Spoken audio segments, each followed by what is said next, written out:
ቤት ከሸኘው በኋላ በደህና መመለሳቸው እጅግ ያሳስበኛል። የፍጥነት ወሰኔን አክብሬ በመጓዝ የወገኔን ጤና እወጣለሁ። ሕግና ስርዓትን አክብሬ በማሽከርከር ከአደጋ እጠብቃቸዋለሁ። የመንገድ ትራፊክ ስርዓት እንዲከበር በታማኝነት አገለግላለሁ። አደጋውን ለመቀነስ እኔም ድርሻ አለኝ። እንደርሳለን። ከመንገድ ደህንነትና መድን ፈንድ አገልግሎት የአሽከርካሪ ማሰልጠኛ ማዕከል አለኝ። አሰልጣኞችን አሰለጥናለሁ። በማሽከርከር ሙያ ላይ የራሴን አስተዋጽኦ ማበረከታለሁ። አንዳንድ ጊዜ ለምን እዚህ ሙያ ውስጥ ገባው ብዬ ራሴን ሞቅስበትና መጸጸትበት ጊዜ አለ። ምክንያቱም መንገድ ላይ የምታየው አደጋ፣ አሽከርካሪዎች የሚያጠፉት የስነ ምግባር ጉድለት ከየትም ተቋም ይውጣ ያሰው ከየትም መንጃ ፈቃዱን ያዘው፣ ግን እኔ ካለውበት ኢንዱስትሪ ነውና የወጣው ራሴን በጣም ሞቅሳለሁ። በጣም ይሰማኛል። በቃ የኔ ውጤት ነው ይሄ ሰውዬ እኮ የኔ ውጤት ነው። መንገድ ላይ ሲያጠፋ፣ መብራት ጥሶ ሲሄድ፣ ለትራፊክ ፖሊስ አልታዘዝ ሲል ወይም ምልክት ሲጥስ ወይም ደግሞ አቋቋሙን አበላሽቶ ሲቆም በጣም ነው ስሜቴን የሚነካ። ሰው በህግ አምላክ ይበል። ሹፌር ያለ ምክንያት አፍጥኖ ሲያሽከረክር በህግ አምላክ ህይወቴን እፈልጋለሁ ቤተሰብ አለኝ እባክህ ይበል። ያለ አግባብ ሰውን ጭኖ ሲሄድ በህግ አምላክ ተው ትርፋት ጫን እንበል። ሰው እኮ ነው ተባባሪ ሆኖ። እኔ አሁን መኪና ውስጥ ብዙ ጊዜ ታክሲው ስትሄድ አይተህ ከሆነ እባክህ የኔ ወንድም አታሽከርክር ቀስ ብለህ ይንዳ ምናምን ሲል አንደኛ እባክህ እንቸኩላለን ተው ይላል። እና አንዳንዴ ሰው በህይወቱ ነው የሚደራደረው። ትርፍ ሰው ሲጭን ኧረ ተው ትርፍ ሰው አትጫን ምናምን እንዴ አንተማ ቀድመህ ስለገባህ ነው። ገብቷል። ሰው ለህይወቱ ነው የሚደራደረው፣ ለመሞት ነው የሚደራደረውና ሌላው ደግሞ ሹፌሮች ራሳቸው ለምሳሌ ለህሊና ብንታመን መልካም ነው። ለህሊና ለምሳሌ መንገድ እየነዳ የታክሲ ሹፌር ምልክት ላይ ሊያቆም ይችላል፣ ዜብራ ላይ ሊያቆም ይችላል፣ ቀለበት መንገድ ላይ ሊያቆም ይችላል ምናምን። ትራፊክ ካለስ የሚቆምበት ላይ ለመቆም እንኳን ኮንፊደንስ ያጣል። ምክንያቱም የሚፈራው ማንን ነው? ትራፊክ ነው። ትርፍ ሰው ጭኖ እየሄደ ከርቀት ትራፊክ ካየ ውረድ ይልሃል፣ መንገድ ላይ ያስወርድሃል። ማንን ነው የሚያከብረው? ትራፊኩን ነው። ለምንድን ነው ሰው ስለራሱ ህይወት የማያዝ ነው? 12 ሰው ሲጫን እኮ ከ12 ሰው በታባዛው በአምስት እኮ የትየለሌ ህይወት ከኋላ አለ፣ እናት አለ፣ አባት አለ፣ የሚረዳ ብዙ ሰው ነው የምናጣው። ለመደሰት መጥቶ ሀዘን እንዳይፈጠር ሙዚቃውም ናይት ክለቡም ዘፈኑም ሁሉም ቦታ ስትሄዱ ሳይጠጣ የሚነዳ ሰው ያስፈልጋል። ፍጥነት መጠንቀቅ ያስፈልጋል። ምልክቶች ማየት ያስፈልጋል። አረንጓዴ መብራት ሲበራ ይገቡባል ሰዎች። የራስ መብት ነው ያ። በአረንጓዴ መስመር ላይ አረንጓዴ በርቶልህ እየሄድክ እያለ ይገባሉ። አረንጓዴ በርቶልህ ከሌላ አቅጣጫ ባንተ መስመር የሚገቡ መኪኖች አሉ። የዛሬ 2-3 ዓመት ላይ አረንጓዴ በራልኝና እኔ አረንጓዴን ጠብቄ ሲሄድ ሰው መጡ፣ በጣም በማስመጡ ባላን አረንጓዴ ነው ብዬ ትንሽ ሸርተት ሳረግ አዩኝ። እኔ መሆኔን አዩና እኔ የራሳቸው አርገውኝ ነው ሰውነት አንተም ትገጨን አሉኝ። አረኔ አረንጓዴ ስለበራ ነው ይቅርታ ያልኩበት ጊዜ አለ። በመተዋወቅ አይሆንም። ይሄ ህግ ነው። በቃ ህግ መከበር አለበት። እኔም ህግ ማክበር፣ እግረኛውም ህግ ማክበር። ቢቸኩልም እንደው ቀደም ብሎ ከቤቱ ቢነሳና በጊዜ ቢደርስ ይሻላል። ከህሊናችን ጋር በህሊናችን መሆን መቻል አለብን። ስንነሳ ፈጣሪ ከአደጋ ነፃ እንዲያደርገን ጸልየን እንነሳ።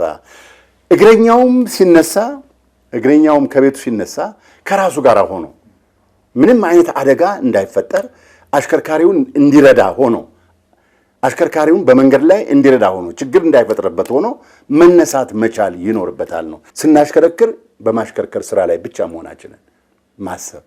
እግረኛ ከሆንኩኝም እግረኛ ነኝ፣ በሰላም ወደ ቤቴ ከቤቴ ተነስቼ የምሄድበት ቦታ ላይ ደርሼ ወደ ቤቴ ለመመለሴን ማረጋገጥ መቻል አለብኝ። ለዚህ ሁልጊዜ ራሴን መጠየቅ አለብኝ እና ብንተሳሰብ መልካም ነው። ሁላችንም ከራሳችን ጋር ብንሆን መልካም ነው። አደጋው ይቀንሳል ብዬ አምናለሁ። ቀድሞ መነሳት ምትል ፕሪንሲፕል ይዘን ተነስተናል። ቀድሞ መነሳት ላለመሮጥ ቀድሞ መነሳት ነው። ይሄ አደጋን ይከላከላል፣ ፍጥነትን ይቀንሳል። የሚመለከታችሁ ተቋማት፣ እግረኞች፣ አሽከርካሪዎች፣ የቴክኒክ ሰዎች፣ ባለንብረቶች ሁሉ ይሄንን በብረት ተድጦ መሞት እንደዛ ነው የምንለው እኛ። በብረት ተጨፍልቆ መሞት ለማስቀረት ሁላችንም የየራሳችን እንወጣ። በሚኒ ሚዲያዎች፣ በማስ ሚዲያዎች፣ በማህበረሰብ ሬዲዮኖች፣ በቴሌቪዥኖች፣ በሁሉም የሚኒስትሪ ሚዲያዎች ላይ እንደው ሰፊ ሆነ ማስገንዘቢያ አሁን ላይ ዓለም ከነዚህ ፌስቡክ፣ ቲክቶክ መሰል ነገሮችን ለተለያየ ነገር ያውላቸዋል። እኛም በየትኛው በተገኘው አጋጣሚ ሁሉ ሰዎችን አዌር በማድረግ በእያንዳንዱ ደቂቃ ዩቲዩብ ላይ ይቻላል በሚዲያው ሰርቶ በተወሰነች ቢለቅ ሁሉም ሰው ኢንተርቴይንመንት እያየ በዛው ይህን ትምህርት ሊያገኝ ይችላል። ትልቅ ነገር ነው ያስባል። 2000 ብር የሚለው ጽንሰ ሐሳብ ዛሬ ላይ የእውነት ለተግባር የሚያስቸግር ነገር ነው። ምንም አይሰራም። እንኳን ለትልልቅ ለሜጀር አደጋዎች ቀርቶ ለትንንሽ ጉዳቶች እንኳን 2000 ብር በፊት በተሰራው የሕክምና ማርኬት ላይ የተቀመጠ ዋጋ ስለሆነ አሁን ሰዎችን የኢመርጀንሲ ኬር አያሰጥም ታውቃላችሁ። ስለዚህ ቢሆንም ግን ህይወት የማትረፍ ኃላፊነት በገንዘብ የሚለካ ስላልሆነ ተቋማት ሕክምናዎችን አድርገው ከዛ ደግሞ ከጸጥታ አካላት ጋር ተባብረው የመኪና ባለቤቶችን ይሁን ሌሎች የሚያሳክሙ ወገኖችን ማምጣት ማገናኘትና ሰዎቹ ሕክምናቸውን እንዲያገኙ ማድረግ ቢቻል ብዙ ህይወት ይተርፋል። እንደሚታወቀው የመኪና አደጋ ሲያጋጥም ዛሬ ኢንሹራንስ ያለ በመሆኑ የትኛውም ተቋም ተቀብሎ ማስተናገድ አለበት፣ ማከም አለበት። ለ24 ሰዓት ብቻ ሳይሆን ለ2000 ብሩ ብቻ ሳይሆን ለሌሎች እኛም እንደ ተቋም ያንን አድርገናል። ፕሮሰሱን ውጣ ውረዱን ፎሎ አድርገን የተቀበልነው ብር የለም እስከዛሬ ድረስ። ፕሮሰሱ ቀላል አይደለም የሚል እንትን አለ። ግን እኛ ምንድነው የምንለው ሰዎች ሲታከሙ 3 አማራጭ አላቸው። አንደኛ ተቋማት ተቀብለው ማከም አለባቸው። ስለዚህ ደግሞ የንብረት ባለቤቶች ከመጡ እነሱ መጥተው ተከታትለው ሰዎችን አሳክመው ያወጡትን ወጪ ደግሞ በኋላ ስለሚመለስላቸው መሸሽ የለባቸውም፣ ማሳከም አለባቸው ብለን እናስባለን። ስለዚህ በትራፊክ አደጋ ምክንያት ሰው መሞት የለበትም። ቤተሰብ፣ ዘመድ፣ ወዳጅ ካለ ያለውን ብር አውጥቶ ቢያሳከም እነዛ ሪፈንድ የሚደረጉ እስከሆኑ ድረስ ወጪውን ማውጣት ላይ ቢሳተፉ፣ ተቋማትም ደግሞ ሪስክ ወስደው ህይወት ቢያድኑ በኋላ ላይ ጊዜ ቢፈጅም ያወጡትን ወጪ ሰዎችን ማከም ይችላሉ። ሲኖ ባለ 14 ቀዳዳ የኋላ አለ፣ ባለ 8 ባለ 6 የፊት አለ ማለት ነው። ስለዚህ አንድ ሲኖ የሚገዛ አካል ቢመጣ ሙሉውን ነገር ከኛ ጋር መውሰድ ይችላል ማለት ነው። ሌላው ፋውትራኮችንም እዚሁ ጋር ይመረታል ማለት የፋው አለ ኖርማል እዚህ ጋር አለ። ሲቲ ባስ አለ ወይም ፐብሊክ ባስ የምንላቸው እዛች ጋር እናያለን። እሱም ኖርማሊ አጠቃላይ ምን ማለት ነው? አብዛኞቹን ያገኙት መኪና ይሄ ፋብሪካ እያመረታቸው ነው ማለት ነው። ከአንድ አመት በላይ ይቆያል ይሄ ምርት ያለ ምንም እንትን ማለት ነው። ስለዚህ የውጭን ብንገጥመው አንድ አመት ላይ ያቆየን ይችላል ማለት ነው። እኛ ግን ፋብሪካውም አዲስም ስለሆነ ለቀጣይም ያለውን ስራም አገር ውስጥ ምርትም ስለሆነ ጥራቱን ጠብቆ መሄድ ያለበት ስለሆነ በቂ የሆነ ላቦራቶሪ እዚህ ጋር እኛ ጋር ስላለ ኢቭን ለኛም ብቻም ሳይሆን ከዚህ በኋላ ከውጭ የሚገቡ አስቤስቶስ ምርቶችን ከኛ ጋር ቼክ ተደርገው እንዲገቡ ነው ጥረት እየተደረገ ያለው። ስለዚህ ምርታችን በዚህ መልክ እየተመረተ ይቀመጣል ማለት ነው። እንደ ሰው ውድ ፍጥረት የለም። ዝም ብሎ በየእንትኑ የሚቀጠፍ ሰው ቫሊዩ ከባድ ነው። እንደ ሜካኒክ እንደ መኪና መንፈሳዊ ፓርቱን ትተን ዝም ብለን እንደ መኪና እንደ ቁሳቁስ ብንቆጥረው እንኳን ሰው በጣም በጣም ውድ ነው። ስብዕናና ሰውነቱን ስንጨምር ደግሞ የት የሌለ ውድ እንደሆነ መገመት አያቅታችሁ። አንድ ጆይንት በመቶ ሺዎች ነው። አንድ ጆይንት ትንንሾቹን ከቆጠራችሁ በጣም በመቶዎች የሚቆጠሩ ጆይንቶች ነው ያሉ። እኛ ሰፈር ተገጨ ነው ብለው አንድ ሰው ሲገጭ ሰፈር ተገጨ። አንድ ሰው አይገጭም። ሰፈር ነው፣ መንደር ነው፣ እድር ነው፣ ቤተሰብ በሙሉ ዘራ አዝማዳችሁ ሁሉ ነው የሚነካከው። ስለዚህ አብዛኛው የሚሞተው መንገድ ላይ የመጀመሪያው ቀዩን አያችሁ አይደል? 50% የሚሞቱት በ5 ደቂቃ ውስጥ፣ የቀሩት 30% የሚሞቱት within 6 hours። በዚህ ጊዜ within 6 hours እኛ ጋር ከደረሳችሁ ችግር የለም። በኋላ ዴይስ እና ዊክስ ቆይቶ የሚሞተው ሰው 20% እያነሰ ነው የሚሄደው። ስለዚህ ፕሪ ሆስፒታል ኬር አቴንሽን ሊሰጠው ያስፈልጋል። አምቡላንሶቻችን ምንድነው ይመስሉት? አንዳንዱ አምቡላንስ የሚጮህ ታክሲ ነው። ውስጡ ምንም የለው፣ ኦክሲጅን የለም፣ ዲፊብሬተር የለም። ስታንዳርድ አለው። አሁን እናንተ ጋር ባላቀርበው አንዱም ከስታንዳርድ ከሚፈለጉት ውስጥ የለው። ማጮህ ያለው አንድ ስትሬቸር አለው፣ ወንበር አለው። በቃ እነዚህ የሚጮሁ ታክሲዎች እንጂ አምቡላንስ አይደሉም። አንዳንዱ አምቡላንሶች ትራውማ ሴንተር ፈርስት ትራውማ ኬር ያለበት ሴንተር አገሮች ስንሄድ ሰርጀሪውን መኪና ውስጥ ጀምረዋል። ፊልም ስታዩ ላያቸው ቅብል እንዳደረጉ ኦልሬዲ ጀምሯል። ሆስፒታል ሲደርስ ካቆመበት ነው ክሩ የሚቀጥለው ያለው አለቀ። ጣሪያው ላይ ታርፋለች አውሮፕላኗ። እንግዲህ እኛ ጋር ብዙ ሰው አልሞተም። በጣም ኬር ስላደረግን ጥሩ፣ እግዚአብሔር ይመስገን። እቃዎች ስላሉ ጥሩ፣ ደም ስላለን ጥሩ። አደጋ ደግሞ ቶሎ አክት ካረጋችሁ ሪዋርዲንግ ነው። ታይሚንግ ኢምፖርታንት፣ ደቂቃዎች ማተር ያደርጋሉ። ስለዚህ ግማሹ ሰው የሚሞተው መኪና በ5 ደቂቃ ውስጥ ከሆነ ቶሎ የማንሳት ነገራችን አፋፍሰን ሳናነሳ በስነ ስርዓት የማጓጓዝ ነገሩ ሊተኮር ይገባል። ፕሪ ሆስፒታል ኬር አቴንሽን ሊሰጥ፣ ሁሉ ሰው ኬር ለመስጠት ሬዲ መሆን አለበት። አሁን እያንዳንዳችሁ ራሳችሁን ጠይቁ። የተገጨ ሰው ብታደርጉ ቶሎ ምንድን ነው የምታደርጉት? መንገድ ለሴት ስትሆን በተለይ ሴትነትህን ከጉለት የሚቆጥሩበት ከማነስ የሚቆጥሩበት ነገር አለና ከፊት ቆርጦ የሚቆምበት አለ። ክላክስ ያረጉብሃል። ክላክስ ማድረግ ነውር ነው። በጣም ነሰሰሪ ካልሆነ በስተቀር ሰው እየነዳ በላዩ ላይ ክላክስ ማድረግ በጣም ነውር ነው። ግን እንደራስ ሰው ቆመህ ካሳለፍ ከኋላ የሚደረግብህ የክላክስ ማዕት ልነግርህ አልችልም። እና ያስደነግጣል። ከየት የመጣ ስርዓት ነው? ምን ሆነን ነው እንደዚህ ሆነ ነው ብለህ በጣም ግራ የምትጋባበት ነገር ነው ያለውና አንድ ሰው ሰላማዊ ሆነ ወደ ስራ ይሄድ ወይ ወደ ሆነ ቦታ ላይ ይሄድ ከኋላ መጥቶ በጣም ክላክስ ያደርግብሃል። ምንድነው መንዳት ካልቻልሽ ሌላ ሰው ሲጮህ ምናምን የሚልህ አለ። አንተ እኮ ስፒድህን ጠብቀህ ነው የምትነዳው። 50 ከሆነ በ50 እየነዳ ሊሆን ይችላል። እሱ በ80 እየነዳ መጥቶ መንዳት ካልቻልሽ ሌላ ሰው ስጠዋ ምን ይልሃል። ግን አንተ አይደለም ሮንግ፣ ያ ሰው ነው ሮንግ። አንዳንዴ ግን ያንን መታገስ ያቅተንና እኛም ሌላ ነገር ውስጥ እንገባለን። ጻው ውስጥ በፉክክር መኪና ይጋጫል። አይተ ከሆነ እንዴት እሱ ይቀድመኛል ብለህ ተፎካክረህ ትሄድና መኪና ይጋጫል። ንብረት ነው የሚወድመው። ብዙ ነገር አለና እናስተውል ነው እኔ የምለው። እናስተውል፣ ወደ ራሳችን ማንነታችን እናስብና የሰው ንብረትን ማናውድል፣ ራሳችን ስብዕናችንን ማንነጣ። ዳሩን የተንኳ በተይ እዳር ወጥቶ መጥቶ ሆነኝ ብሎ ነው የገጨኝ። ሆነኝ ብሎ ይጠጣ አይጠጣ አላ 8 ሰዓት ላይ ነው ሰዓቱ። እኔ አላውቅም። ወጣው ጀርባዬን ሰጥቼ ነው እንጂ ወደ ኋላ ዞር ብዬም አላየሁ።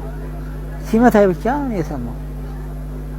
በምን አስባለሁ እንግዲህ እኔ ያለሁት ዳር እዛ ዳር መጥቶ እንዴት መኪና ይመታል አስባለሁ። አላስብም። ሆነ ተተገኘ ይገኛል። ያው እንትኑ ተበትኗል። ካልተገኘም እንግዲህ እግዚአብሔር ፍርዱን ለእግዚአብሔር መስጠት ነው። ይሄ የዝም መብት ምንም መብት የለው። ሰው ሆነኝ ብለው የሚገጩ ሰዎች አሉ። ለህዝብ የማይገለገሉ የማይጠቀሙ ህዝቡን ለመጉዳት የሚፈልጉ ሰዎች አሉ። ይሄ መኪና አሁን በሰዓት እነዚህ ወጣቶች አሁን አዲስ የመጡ መኪኖች እነሱ እንዴት እንደሚያረጓቸው መቼም እግዚአብሔር እሱ ያውቃል። ተሰው እንደው ጭራሹን ሰው ያረጉ ዝም ብለው በላይ ላይ ጋልበው ነው የሚሄዱት። ይሄ ሰው ትልቅ ሰው ነው። ይሄ ልጅ ነው። በሰፈር ላይ ሰፈር የሚጫወቱበት ላይ እንዴት ልጆች አደጋን እናደርሳለን? የለ ከታች የሚመጣው መብረር ነው። ተላይ የሚመጣው ሁሉም እንግዲህ አይምሮ ያለው ነው። መቼም ያለው የሚነዳ ሁሉ መቼም እጣን አይደለም። ግን ወጣቶቹ ብሰዋል በዚህ በመኪና። ስለዚህ መንግስትም ይሄን ምን እንደሚያደርግ እኔ የምናገረው ምንም መልስ የለኝም። እኔ ስለዚህ እግዚአብሔር እሱ መላውን እሱ ይፍጠርልን እንጂ ዳ ግን ዋጋ የለም። እንዱ በየመንገዱ እየወደቅን ነው የምንቀረው ማለት ነው። በአሁን ሰዓት እንዴት ደቂቄ ታዲያ እስካሁን 15 ቀን ሙሉ ትተኛለሁ። ረዲዮቆ አዲስ አበባ ረጅም ዓመት እንደቆዩ ነገር ሆናልና አዎ ድሮ የነበረውና አሁን የነበረው በማሽከርከርም ሊሆን ይችላል። ምን ታዘቡ? የድሮ ባሽከርካሪዎች ማና የድሮ ፍጥነትና ያሁኑ ፍጥነት የተለየ ነው። ድሮ እኮ ሁሉም አይምሮ ያለው ሰው ነው። ረጋ ብሎ ሰው ቁሞ አሳልፎ ተላይ የሚመጣው ቁሞ ተታች የሚቆመው የሚመጣው አቁሞ ራሱ እያሳለፉ ነው። ግራና ቀኝ ማለት ነው። አሁን ግን እነዚህ ሰው አይመስለው በላይ ላይ ነው መጥቶ የሚነዳው። ከህግ ውጭ እኮ ናቸው። ህግ ውጭ ነው የሚሰሩት። ግን በየጊዜው ይነገራቸዋል። በየጊዜው ይነገራል። ትራፊክ በየጊዜው ይለፈልፋል። ስለዚህ ህግ ውጭ ስለሆኑ መንግስት ይሄን በእነሱ ላይ አንድ እርምጃ ካልወሰደ ምን መብት ይገኛል? ምንም መብት የለውም። እንደው በተለይ ሮቦት መልቲሚዲያ የሚባል እኛም ሰማቸው ለመንግስት ተቋም ትምህርት የሚያስተላልፉ የቴሌቪዥን ጣቢያዎች አሉና ብዙ ጊዜ ካደጋው በኋላ ተጎጂዎች ይረሳሉና ይህንን ደግሞ መረሳት የለባቸውም ብለው የተነሱ ሰዎች አሉና በዚህ ረገድ ምን ይሉናል? እንግዲህ እሱን እንኳን የሚረዳ ሰውና የማይረዳ ሰው ተጎጆቹ ያው እንደተጎዱ የሚያደርግላቸው ሰው የለም።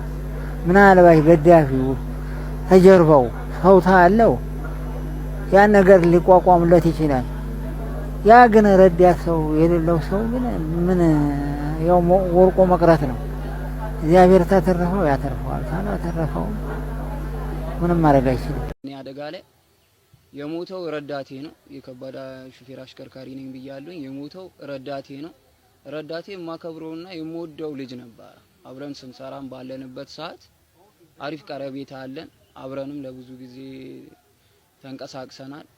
ግን ባላሰብኩትና ባልጠበቅኩት ሁኔታ ገልባጩ ተነስቶብኝ ረዳቱ ሞቷል። ያ ለቤተሰቡ ከባድ ጠባሳ ነው ጥሎ ያለፈው። እኔም ላይ ደግሞ ወደዚህ ስንመጣ በእኔም ላይ የተፈረደብኝ በዛ አደጋ 2 አመት ነው። ያቅሜን ያክል ክሻለሁኝ። ያው በተቻለኝ መጠን ካሳም ባይባል ህይወት አልፎ ካሳም ባይባል ህይወት አለ። የኛ ስር ነው ህይወት አለ። ግን በተቻለኝ መጠን ከለት ጉሮሬ ላይ ቀንሼ ካሳ ከፍያለሁኝ። ያ ካሳ የከፈልኩት ቢያንስ እንኳን ከአለኝ ጓዳዬ ላይ ቀናንሼ ነው። ለክፉ ቀን ያስቀመጥኩትን ብር ነው አንስቼ ሰጠሁት እና በአሁን ሰዓት እኔ ከእስር እድናለሁ የሚል ተስፋ ነበረኝ። ግን ተፈርዶብኛል። ቤተሰቦቼ ተበትነዋል። የታሰርኩት ሸዋሮቢት ማረሚያ ቤት 200 ምናምን ኪሎ ሜትር ርቄ ነው ያለሁት። 200 ምናምን ኪሎ ሜትር ደግሞ ምንም ያላስቀመጥኩላቸውን ቤተሰቦቼ መታችሁ ጠይቁኝ ማለት ልጆች አሉ ይከብዳል። ከነሱም ጋር ምንም እንትን ያላልነውን ቤተሰቦቻችንን ማንከራተት በጣም ይከብዳል። ብቻ ያልጠበቅነውን ጠባሳ ጥሎብን አልፏል እና ከምንም በላይ አንድ ነገር መናገር የምፈልገው የትራፊክ አደጋ ከባድ ጠባሳ ነው የሚጥለው። በተቻለን መጠን እግረኞችም ሆነን እኛም በተቻለን መጠን ተጠንቅቀን ብናሽከራክር ተመራጭ ነው ብዬ አስባለሁ። አደጋው መጀመሪያ እንደ ቀልድ ሊታይ ይችላል። ከሆነ በኋላ ግን የኛም አደጋውም የተፈጸመበትም አካል ሁለቱም በየራሳቸው ከባድ ጠባሳ ይጥላል አደጋው።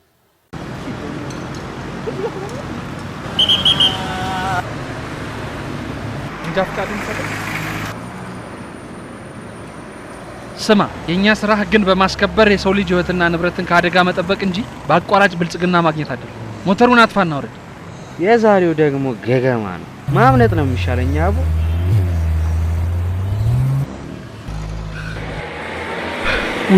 ወይ ፍቃድ ሳይኖረኝ እርምጃ ፍቃድ እንደተከተለብኝ ወይ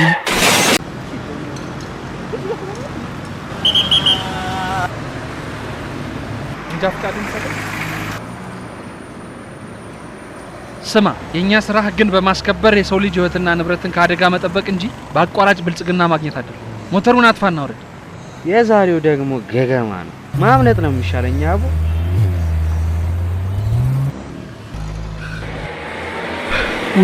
ወይ ፍቃድ ሳይኖረኝ እርምጃ ፍቃድ እንደተከተለብኝ ወይ አሁንም በሺ የሚቆጠር ሰው በየአመቱ ይሞታል። በ10 ሺህ የሚቆጠር ለከባድና ቀላል አደጋዎች ይጋለጣል። በሪፖርቱም ላይ እንዳያችሁት ኢን ቢሊየንስ የንብረት ውድመት ይደርሳል። ስለዚህ አሁንም ችግሩ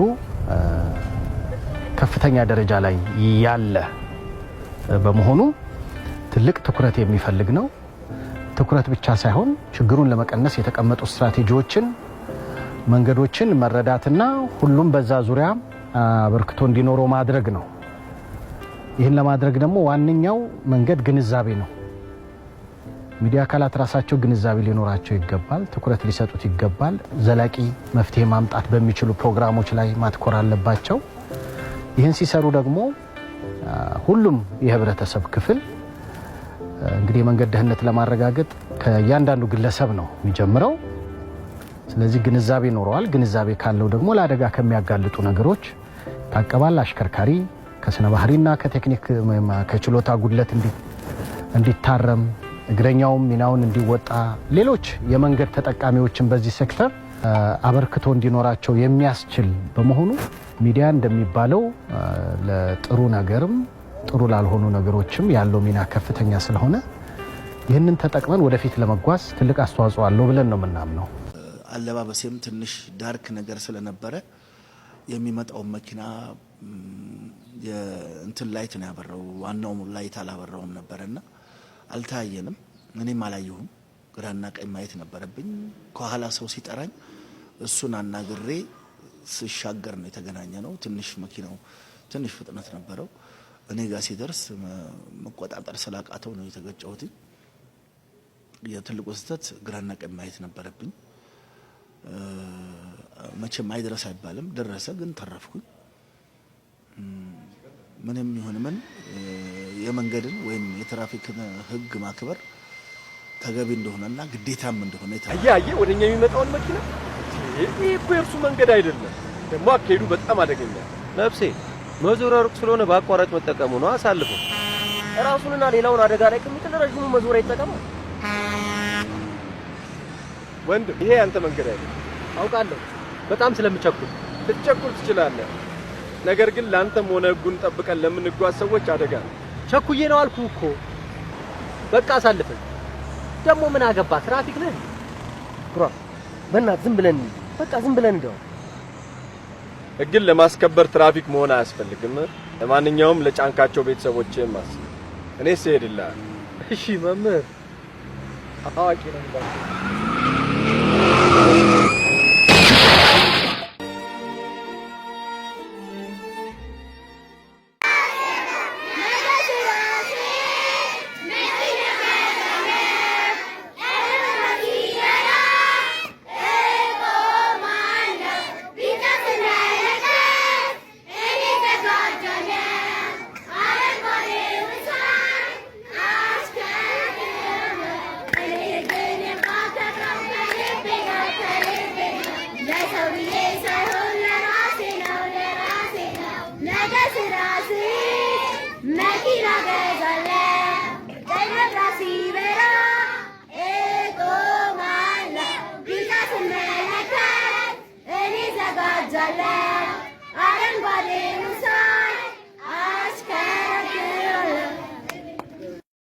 ሹፍርና ምንድነው ይዞት የሚመጣው? ሹፍርና የመሾፈር ዕውቀትን ባሻገር ደግሞ ስነ ምግባር ይጠይቃል። ኃላፊነትንም መሰማትን ይጠይቃል። የምታየው ነገር ግን ኃላፊነት የሚሰማው ሰው አይደለም። እንዳልኩ ትልቅ መኪና እያሽከረከርክ ማስተማሪያ መኪና እየነዳህ አስተምራለሁ ብለህ እየወጣህ ህዝቦች ለሰው ትራንስፖርት ሰጣለሁ እያልክ ይሄ ኃላፊነት ተሰምቶ ሆነ ማሽከርከሩ በጣም ይታይ ነበር። ሁሉም ሰው በርግጥ ያንን አልፎ ነው ወይ የሚነዳው የሚለው ነገር ስታስበው ጉቦ እየሰጠህ የምታገኝ ከሆነ ጥፋት ስታጠፋ ጉቦ እየሰጠህ ለትራፊክ የምታልፍ ከሆነ በህግ ነው ያምናለሁ። የሰው ልጅ ህግና ስርዓት ይገዛዋል። ሆነ ምንም የዛሬ ላይ እንግዲህ ሆነና ምዕራባውያኖቹ ምናምን የምንለው በሙሉ በህግና ስርዓት ስለተገዙ ነው። ሁሌ የምሰጠው ምሳሌ አለ። የመንገድ ትራንስፖርት ህግ ይወጣ ማለት ነው። ህግ ከመውጣቱ በፊት እኔ ሁሌ መንዳት ሲጀምር ሲት ቤልት እያደረኩ ነው መንዳት የጀመርኩት ገና ህጉ ሳይወጣም። ግን ሞመንት ይሄ ህግ እንደወጣ ሁሉም ሰው ሲት ቤልቱን ነው ያደረገው። ቆሞ ትራፊክም ይቀጣል፣ ምን ይላል ኢምፕሊመንትድ ነበር። እንደገና ደግሞ ስልክ ይዞ ማውራት ክልክል የሚከለክለው ህግ ሲወጣ ሰጥለጥ ብሎ ነው ሁሉም ሰው የተቀበለው። ኢምፕሊመንትን በደንብ ነው የተደረገው። በደንብ ደግሞ ይሄ የማጣራቱም ይሄ የመቅጣቱም የማስፈጸሙም በስራ ስርዓት ነው የተሰራው። ፍጥነት ላይ ምንድነው የቸገረው? ይኸው ተመስገን አሁን ያው በራዳር እንታያለን። እሺ ጠጥቶ ማሽከርከርን ምንድነው እንትን ማለት ያቃተን? ጠጥተህ አትንዳ ብለህ ከመቅጣት ውጪ ሌሎች ተያያዥ ነገሮች አሉ መስተካከል ያለባቸው። በብዛት ወጣት ያው መሪ ስንጨብጥ አደጋ እናደርሳለን ብለን አናስብ እና ያው ነርተን ገንዘብ ለማግኘት እንሯሯጣለን እንጂ ያደጋ ደርሳለሁ እንደዚህ ሆናለሁ የሚሉት ነገር ምንም ባይምሯችን ውስጥ የለም። እና ያ በሚሆንበት ሰዓት ላይ መጨረሻ ላይ ካረግነው በኋላ ነው እንጂ የምንጸጸተው ሳናረጉ በፊት ምንም የመጠንቀቅ ባህሪ አይኖርም። እና በብዛት ደግሞ ያው አደንዛዥ እጽ በመጠቀም ነው። ጫት ቅሙ በመንዳት ወይ ደግሞ ማታም ከሆነ ደግሞ መጠጥ ጠጥቶ በመንዳት በብዛት በዛ ሰዓት ላይ ካራስ ጋር አትሆንም እና መኪናውን ሁላ መቆጣጠር እስኪያቅት ድረስ ልትነዳ ትችላለህ እና በሱ ሰዓት ነው ብዙ ነገር የሚከሰተው። ሶስተኛ ወገን ሲባል አንደኛና ሁለተኛ የሚባሉት ኢንሹራንስ ሰጪዎች አንደኛ ይባላሉ። ኢንሹራንስ ገቢዎች ግን ሁለተኛ ይባላሉ። ሶስተኛ እነዚህ የማይታወቁ ሰዎች የሚታወቁት መቼ ነው? ጉዳቱ ሲደርስ ያኔ ሶስተኛ ወገን ተብሎ ይፈርጃሉ ማለት ነው። ማንኛውም በተሽከርካሪ አደጋ የተጎዳ ተጎጂ ያለምንም ቅድመ ሁኔታ እስከ 2000 ብር መታከም መብቱ ነው። የፍጥነት ዋነኛው ችግሩ ፍጥነቱ እየጨመረ በመጣ ቁጥር መኪናውን ሙሉ በሙሉ ለማቆም የሚወስደው ጊዜ መርዘሙ ነው። በሰዓት 40 ኪሎ ሜትር የሚጓዝ መኪና 20 ሜትር ይወስድበታል። በሰዓት 60 ኪሎ ሜትር የሚጓዝ መኪና 36 ሜትር ይወስድበታል። ፍጥነት ሁልጊዜ በቶሎ ወስኖ ተሽከርካሪውን የማቆም ጊዜን ያራዝማል።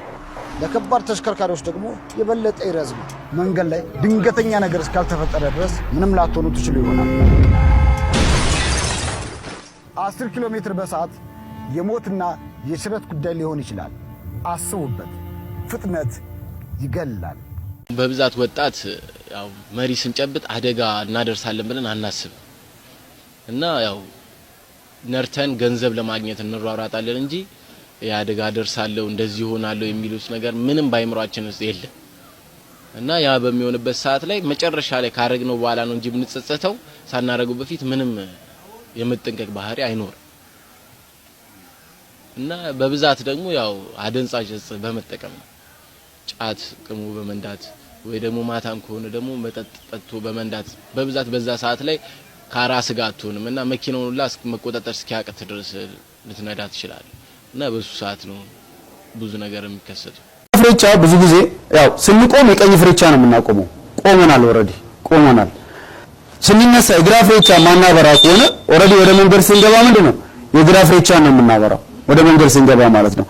ግን ከኋላ የሚመጣው ተሽከርካሪ አንተ ቆመሃል ብሎ ስለሚያስብ አንተ ስለቆምክ አይቆምም። እሱ መሄድ አለበት፣ መሄድ ይፈልጋል።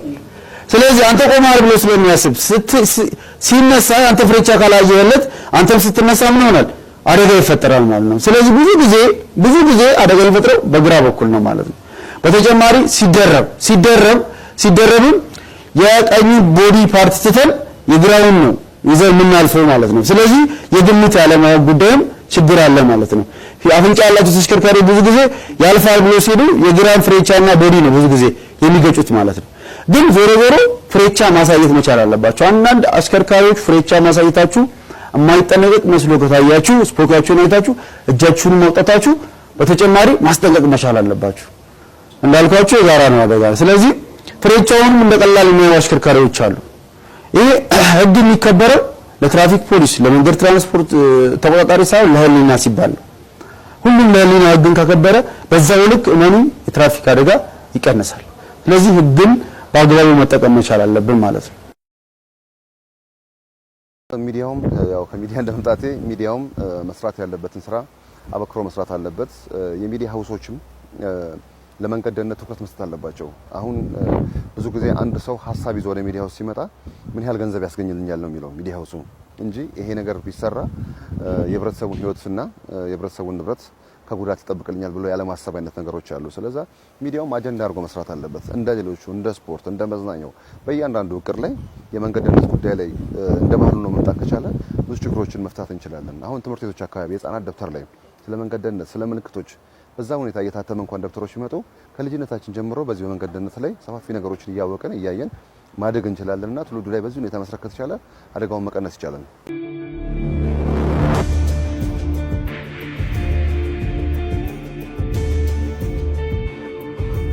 5 ዓመታት የጣሊያን ወረራ ከ1928 እስከ 33 ዓመተ ምህረት የነበረው የመንገድ መስፋፋት በተለይ ደግሞ ወታደራዊ ኃይላቸውን ለማጠናከር ያለመ ቢሆንም ተሽከርካሪዎች ወደ ሀገር ውስጥ እንዲገቡ ምክንያት ሆኗል። የጣሊያን ወራሪ ኃይል ተሸንፎ ከወጣ በኋላ ተሽከርካሪዎቹ ተወርሰው ለኢትዮጵያውያንና ለውጭ ሀገር ዜጎች እንዲሸጡ ተደረገ። ይህም በትራንስፖርት ንግድ ውስጥ ለመሰማራት የመጀመሪያው ምዕራፍ ሆነ። የህዝብ ትራንስፖርት አገልግሎት ጅማሮም ታሪክ ከዚሁ ይቀዳል። ኢትዮጵያውያንና የውጭ ሀገር ባለሀብቶች በትራንስፖርት ንግዱ እንዲሳተፉ ያገኙት እድል ለትራንስፖርት አገልግሎቱ እድገት መልካም አጋጣሚ ፈጥሯል። መረጃዎችም እድገቱን ይመሰክራሉ።